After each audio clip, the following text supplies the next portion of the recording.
Bismillahirrahmanirrahim. Assalamualaikum warahmatullahi wabarakatuh. Sahabat Quran, semoga sahabat senantiasa dalam lindungan Allah Subhanahu wa Ta'ala, dalam keadaan sehat, dimudahkan segala urusannya, dan diberkahi untuk segala nikmat yang diperolehnya.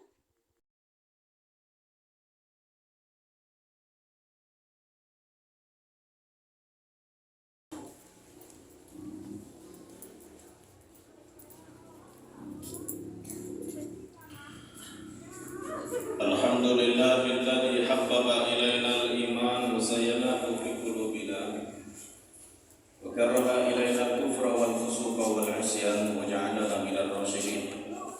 Subhanaka rabbi subhanak la ilma lana illa ma 'allamtana innaka antal alimul hakim wa la fahma lana illa ma fahamtana innaka antal jawadul karim.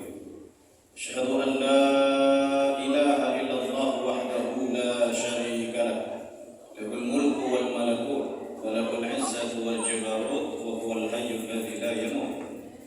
Wa asyhadu anna nabiyyana Muhammadan abduhu wa rasuluh alladzi qad ballagha ar-risalah wa adda al-amanah wa nasaha al-ummah wa kashafa Allahu bihi al-ummah wa jahada fillahi haqqa jihadih. Allahumma shalli ala nabiyyina wa maulana Muhammad wa ala alihi wa sahbihi ajma'in. Qala Allah ta'ala fi kitabihil karim, ya ayyuhalladzina amanu taqullaha haqqa tuqatih wa la tamutunna illa wa antum muslimun fa ya ibadallah. Usikum bi nafsi bi taqwallahi wa ta'atihi la'allakum turhamun. Ma'asyiral mu'minin, sidang jamaah salat Jumat di Masjid Agung Darussalam rahimahullah. Melalui mimbar khutbah di siang hari ini, khatib menyampaikan wasiat untuk diri khatib secara pribadi dan kaum muslimin yang melaksanakan salat Jumat di masjid ini. Untuk mari bersama-sama kita memperbaharui komitmen keimanan dan ketakwaan kita kepada Allah Subhanahu wa Ta'ala. Mudah-mudahan pembaruan kita atas komitmen tersebut akan menambah semangat spirit kita di dalam melaksanakan ibadah di dunia ini, melaksanakan ketaatan secara totalitas yang akan membuat kita meninggalkan dunia ini dalam keadaan husnul khatimah. Amin ya rabbal alamin. Pada kesempatan yang mulia ini, masih dalam suasana Syawal, khatib akan membahas tema dengan judul berkah silaturahmi. Silaturahmi ini, ma'asyiral mukminin, adalah ibadah yang memang diperintahkan oleh baginda Nabi besar Muhammad sallallahu alaihi wasallam. Dalam banyak ayat di dalam Al-Qur'an pun kita menemukan bahwa silaturahmi ini adalah sesuatu yang memang ditekankan di dalam ajaran agama kita. Karena ia ibadah, maka ma'asyiral mukminin, setiap ibadah itu akan mendatangkan berkah.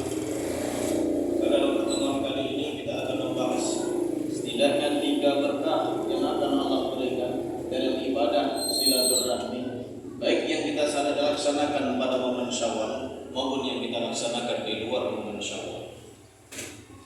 Yang pertama, ma'asyiral mukminin, silaturahmi itu akan memperluas rezeki kita dan memperpanjang usia kita.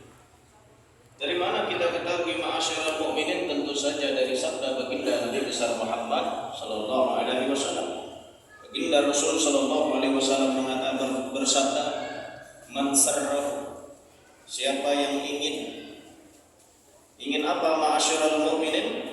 Yubsatalahu fi rizki, rezekinya dibentang seluas-luasnya oleh Allah. Wa yunsa'alahu fi atharihi, usianya ditambah oleh Allah. Maka apa yang dilakukan ma'asyiral mukminin? Falyasil rahimahu, maka hendaklah dia menyambung silaturahmi. Dasarkan hadis ini kita menemukan bahwa silaturahmi itu adalah ibadah. Yang di dalam ibadah itu lalu dijelaskan oleh baginda Nabi Muhammad sallallahu alaihi wasallam mengenai efek positif yang dihasilkan dari pelaksanaan ibadah silaturahmi. Seorang ulama terkemuka dari Mesir bernama Imam Ibnu Hajar al-Asqalani menulis buku yang menjelaskan hadis-hadis Imam Al-Bukhari. Judul bukunya sangat terkenal, Fathul Bari. Saat beliau mengulas hadis yang disampaikan oleh baginda Nabi besar Muhammad sallallahu alaihi wasallam, Imam Ibnu Hajar mengatakan, memang ada dua pendapat para ulama mengenai orang yang melaksanakan silaturahmi maka usianya akan diperpanjang oleh Allah. Ada dua pendapat yang disampaikan. Yang pertama, an-nasiyadata kinayatan 'anil barakah, bahwa bertambahnya usia yang dimaksud di dalam hadis ini adalah bertambah berkahnya. Apa yang dimaksud bertambah berkahnya, ma'asyiral mukminin? Usia kita dengan banyak silaturahmi itu akan memudahkan kita melakukan amal soleh, akan semakin mendekatkan kita kepada Allah. Usia kita menjadi usia yang bermanfaat, itulah yang disebut dengan usia barakah. Bukankah itu yang kita inginkan dalam hidup ini? Bukankah nanti di akhirat satu di antara komponen yang akan ditanya oleh Allah di dalam hari perhitungan yang akan pasti kita jalani adalah untuk apa usiamu dulu digunakan? Maka kita dengan memperbanyak silaturahim, dengan silaturahim yang kita laksanakan, maka usia kita akan bertambah berkahnya dalam kehidupan di dunia ini. Itu yang disampaikan oleh Imam Ibnu Hajar. Yang kedua, ma'asyiral mukminin, dan ini hampir mayoritas para ulama mengatakan, wa anna ziyadata 'ala haqiqati, bahwa bertambahnya usia seseorang karena silaturahmi itu memang bertambah secara hakikat. Bertambah secara hakikat bagaimana? Ya, usianya seharusnya 60, karena silaturahmi usianya diperpanjang menjadi 80. Kalau usianya 80 karena hasil silaturahim, usianya bertambah jadi 90. Mengapa bisa begitu? Imam Ibnu Hajar menyimpulkan apa yang disampaikan oleh para ulama ahli sunnah wal jamaah, mengatakan seseorang di zaman azali usianya 100 tahun jika menyambung tali silaturahmi. Tapi kalau dia tidak menyambung tali silaturahmi, maka usianya menjadi 60 tahun. Begitulah kira-kira yang disimpulkan oleh para ulama dengan apa yang disampaikan oleh baginda Nabi besar Muhammad sallallahu alaihi wasallam, bahwa tidak ada kontradiksi, pertentangan antara apa yang disebutkan di dalam Al-Qur'an. Karena Al-Qur'an sudah menyebutkan, Allah berfirman, "Fa idza jaa ajaluhum la yastakhiruna sa'atan wa la yastaqdimun." Ajal seseorang itu kalau sudah datang tidak bisa dimajukan, tidak bisa pula dimundurkan. Tapi dengan silaturahim yang kita laksanakan, ma'asyiral mukminin, akan memperpanjang usia kita. Demikian yang disampaikan oleh baginda Nabi besar Muhammad sallallahu alaihi wasallam. Bukan hanya umur kita yang bertambah baik dari sisi hakikat umur kita bertambah, atau bertambah dari sisi berkahnya, ma'asyiral mukminin. Bukan hanya itu, rezeki kita pun diluaskan oleh Allah, dilapangkan oleh Allah. Betapa nikmat Islam ini, ma'asyiral mukminin. Dengan ibadah silaturahim yang kita lakukan, bertambah usia kita, bertambah pula rezeki kita. Yang kedua, ma'asyiral mukminin, silaturahmi yang dilaksanakan itu dapat membuat seseorang senantiasa di dalam pertolongannya Allah. Bukankah dalam menjalani kehidupan ini sebagai manusia kita sadar, ma'asyiral mukminin, kita itu lemah, kita itu serba terbatas, kita itu serba tidak mampu. Maka kita perlu bergantung kepada Zat yang Maha Kuasa, Maha Kuat, Maha segalanya. Maka silaturahmi adalah satu di antara cara agar Allah itu selalu berada, selalu memberikan pertolongan dalam kehidupan kita. Tapi ada model silaturahmi, bukan silaturahmi biasa, ma'asyiral mukminin. Silaturahmi khusus, kalau kami sebut sebagai silaturahmi istimewa, silaturahmi yang tidak semua orang bisa melakukan. Karena baginda Rasul pernah menyebut, al-wasil laisa bil mukafi. Yang namanya silaturahmi itu bukan seseorang membalas serupa. Misalkan kita diberi oleh orang lain bantuan 500.000,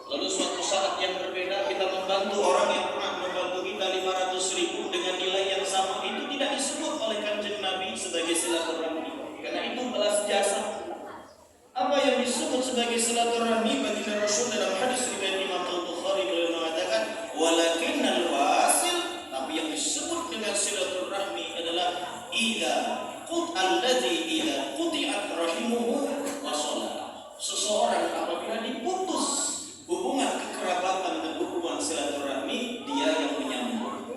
Ma'asyiral mukminin, tidak semua orang yang diputus hubungan silaturahminya akan punya inisiatif membangun lebih dulu, merajut lebih dulu.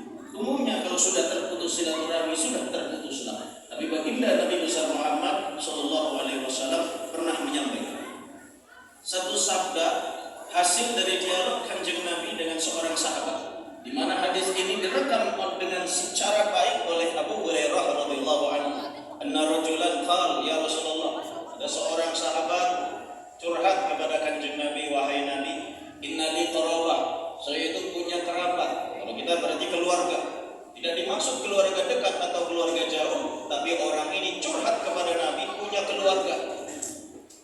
Model keluarganya bagaimana, ma'asyiral mukminin? Istilah keluarga, kerabat, saudara, mungkin teman.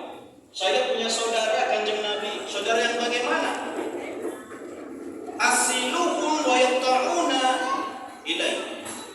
Saya itu kalau membangun silaturahmi, saya menjalin silaturahmi dengan orang ini yang memutus silaturahmi kepada saya. Contoh, kita telepon tidak mau mengangkat, terus kita datang ke rumah, orangnya tidak pernah ada, tidak mau menerima kita. Tapi orang ini tidak pernah putus asa untuk terus membangun silaturahmi dengan orang yang memutuskan. Ia yang membangun silaturahmi, tapi orang yang memutus. Kalau ini terjadi di luar keluarga, mungkin tidak masalah. Tapi kalau ini terjadi di dalam keluarga kita sendiri, baik keluarga dekat maupun keluarga jauh, itu menjadi problem. Bukan itu saja, ma'asyiral mukminin, sahabat ini menyampaikan problem yang kedua. Wa uhsinu ilaihim wa yusiuna ilaihi. Saya itu kalau berbuat baik kepada saudara saya justru membalasnya dengan perbuatan yang buruk. Istilah pepatah menyebut memberi air susu dibalas dengan air tuba. Ma'asyiral mukminin, ini problem kedua. Mungkin kalau kita mengalami problem yang dirasakan oleh sahabat ini, sikap kita tentu berbeda. Yang ketiga, ma'asyiral mukminin, sahabat ini mungkin karena banyak problem dengan saudaranya. Apa yang terjadi, ma'asyiral mukminin? Boleh mengatakan wa ahlumu anhum wa yajhanu ala alayya. Ya Rasul, saya itu kalau ngomong dengan saudara saya yang ini, perasaan kalau saya ngomong tuh suara saya pelan, ya Kanjeng Nabi. Saya menuturkan dengan kata-kata yang lemah lembut dan sopan. Tapi apa tanggapan dari saudara saya itu? Yang muncul adalah sumpah serapah, kata-kata kasar. Ucapan saya yang lembut dibalas dengan kata-kata kasar. Bagaimana yang Nabi saya harus bersikap dengan yang seperti ini?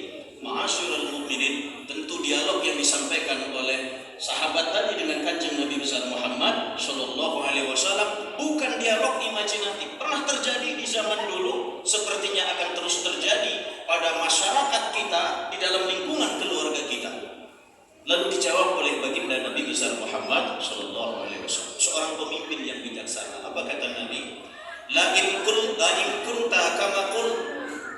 Sahabat, jika apa yang engkau alami benar seperti apa yang engkau katakan, kata Rasul, faka'annama tusifuhumul mal. Engkau itu seperti memasukkan debu yang panas ke dalam mulut mereka. Apa maksud dalam keterangan ini? Para ulama hadis menjelaskan maksudnya, selama engkau tetap melakukan yang tiga itu, engkau tetap menyambung tali silaturahmi, engkau tetap berbuat baik kepada mereka, engkau tetap berkata-kata yang baik kepada mereka, maka selama itu pula engkau akan berada di dalam kemuliaan. Sementara orang yang menolakmu, saudara yang menolakmu, akan berada di dalam keburukan. Derajatmu itu lebih tinggi daripada mereka. Lalu disampaikan reward, penghargaan yang luar biasa bagi orang yang menjaga silaturahmi istimewa ini, karena tidak semua orang akan siap melakukan silaturahmi seperti ini, ma'asyiral mukminin. Apa kata baginda Nabi?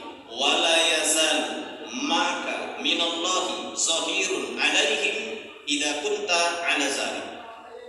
Sahabat, kalau engkau bisa terus istiqomah melakukan tiga kebaikan yang engkau lakukan, maka Allah akan senantiasa memberi pertolongan dalam hidupmu. Kalau kita ada kesulitan, Allah akan bantu. Rezeki kita akan diberkahkan oleh Allah. Kita yang mendidik anak-anak kita akan jadi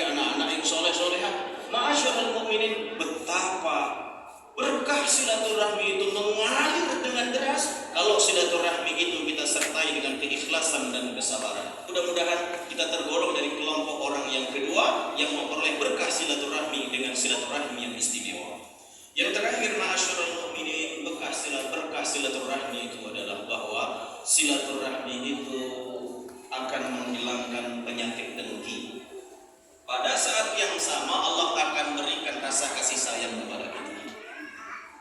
Dalam hubungan interaksi ma'asyiral mukminin antara satu orang dengan orang yang lain, sudah hal yang mesti akan terjadi, gesekan. Kalau gesekan hanya gesekan fisik mungkin hal yang biasa. Tapi kalau yang terjadi adalah gesekan perasaan hati, jadi masalah. Maka dulu zamannya para tabi'in diceritakan oleh Allah Subhanahu wa taala, generasi-generasi setelah sahabat dan para ulama, termasuk guru kami Sayyid Muhammad Tantawi, beliau menyebut ini menjadi tabiat dan kebiasaan umat baginda Nabi besar Muhammad sallallahu alaihi wasallam, di mana mereka memiliki amalan yang disebut dengan doa sosial. Doa sosial ini ma'asyiral mukminin menjadi amalan rutin yang terus dibaca oleh umat ini, dan ini menjadi keistimewaan bagi umat baginda Nabi besar Muhammad sallallahu alaihi wasallam. Karena dengan membaca doa ini ma'asyiral mukminin, Allah akan menghilangkan sifat dan penyakit dengki dari dalam diri kita. Bukankah penyakit dengki itu yang akan merusak seluruh relasi dan hubungan antar sesama manusia? Allah SWT menggambarkan di surat Al-Hasyr ayat 10. Ayatnya lengkap kita baca. Walladzina ja'u min ba'dihim. Orang-orang setelah mereka. Setelah mereka siapa ma'asyiral mukminin? Setelah kaum Muhajirin dan kaum Ansar. Yaqulun, mereka selalu berdoa. Mereka selalu berkata. Doanya apa ma'asyiral mukminin? Rabbana ighfir lana. Ya Allah, ampunilah dosa-dosa kami. Wa li ikhwanina alladziina sabaquna bil iman. Dosa saudara-saudara kami yang telah lebih dulu beriman dari kami. Wala taj'al fi qulubina ghillan. Ya Allah, janganlah Engkau tanamkan kedengkian dalam hati kami. Lilladzina amanu, terhadap orang-orang yang beriman. Rabbana, ya Tuhan kami, innaka raufur rahim, sesungguhnya Engkau Maha Penyantun lagi Maha Penyayang. Ma'asyiral mukminin, ini doa bukan sembarang doa. Ini doa yang menjadi tradisi orang yang beriman. Umat Kanjeng Nabi itu adalah umat yang senantiasa lisannya mudah untuk mengucapkan doa ini, karena doa ini akan memiliki efek yang sungguh mulia. Mudah-mudahan dengan doa yang kita panjatkan secara ikhlas, doa yang senantiasa kita wiridkan dalam harian ibadah kita, mudah-mudahan Allah akan menghilangkan sifat dengki dalam hati kita, terutama kepada orang-orang yang beriman. Diganti rasa dengki dan penyakit dengki itu dengan nikmat berupa cinta dan kasih sayang di dalam